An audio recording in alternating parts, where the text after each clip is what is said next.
This is my video journal, my second entry. Um, Also, uh, touch bases about the gastritis stuff that I've been dealing with. I also had an outbreak with shingles for whatever reason. Periodically, those like to come back up and flare up. And this time I broke out in two spots, just because I'm under a lot of pressure and a lot of stress and everything. And it's hard to accept. It's hard to escape stress when you're a single mother, and you going through a lot of life changes. You got people depending on you, and you trying to get things set up to try to do the best you can for your family, to make sure that they're comfortable. So, you know, I guess eventually things will settle down where I can get to the point where I'm not as stressed and I could really give my body a break. So I'm working on it. I'm a work in progress. I always tell people that I don't know everything. I don't know how to handle everything. I just take it a day at a time and a lesson, lesson by lesson, and go from there. Um, what else is going on? Of course, the winter time's coming. Skin gets dry really easy, so I've been making sure that I moisturize. Uh, the fibromyalgia has been really acting a fool more than my lupus, but like I explained before, it's kind of like a ping pong, because it's like a lot of the things are very similar that you deal with. So it's kind of like, they kind of play off of each other and kind of wear you out. You just feel beat up after it's all said and done. Um, what else is there?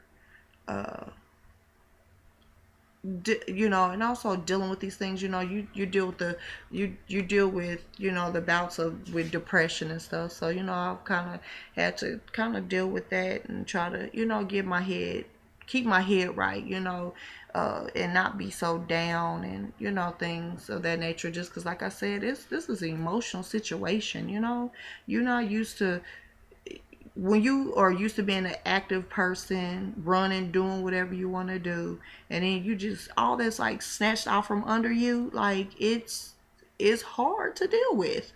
I mean, it's definitely a life change. It's a life changing disease, but I'm trying to deal with it the best way I see fit.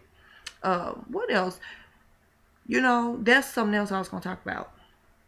So I had a situation come up where I had to tell somebody that's in my life. I had to tell them, they like to play and kind of joke about certain things and make little jokes and stuff. And like I told them, I said, it's not funny to a person, or a person can't find humor all the time when they're dealing with the illness that's changing them, with physically, emotionally, mentally. Like, you cannot laugh, it's not funny.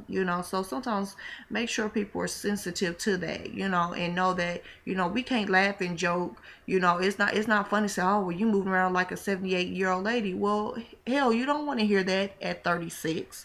You know what I'm saying? It's like, yeah, I know I feel like I'm about 90 years old, but I don't want to laugh about it because it's not funny, especially when the person is still trying to get used to the disease and accepting it. It takes a while. I think I would have thought by now that like I accept it, but to a certain extent, like I don't totally accept it. Like, I'm still kind of like, I don't know. I'm still kind of, I'm working through it, like, and trying to accept it. I'm trying not to deny certain things, that you try to deny and pretend that are not existent.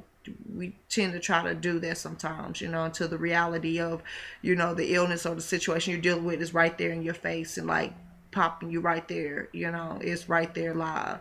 So be careful on how you approach people, what you say, and things like that, because it's a very sensitive situation, and I think it's always an adjustment, especially dealing with these diseases, because you never know what it's going to affect, how it's going to affect it, when it's going to, when the onset is going to come. Like, you never know, so it's just kind of like you got to almost kind of be, kind of touch and go with that person as they dealing with the illness and whatnot. And my thing, like I tell people all the time, education is so much key. There's so much of key to, you know,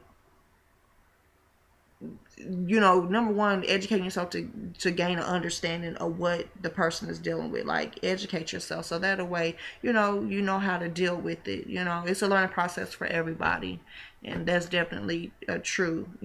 But both everybody has to be put in the effort, pretty much. So, I think that's about it. So I think I'm gonna just go ahead and go to sleep and get myself in order. Try to get myself together so I can get some rest. And I gotta get my hair done. As you see, I'm rocking my ponytails.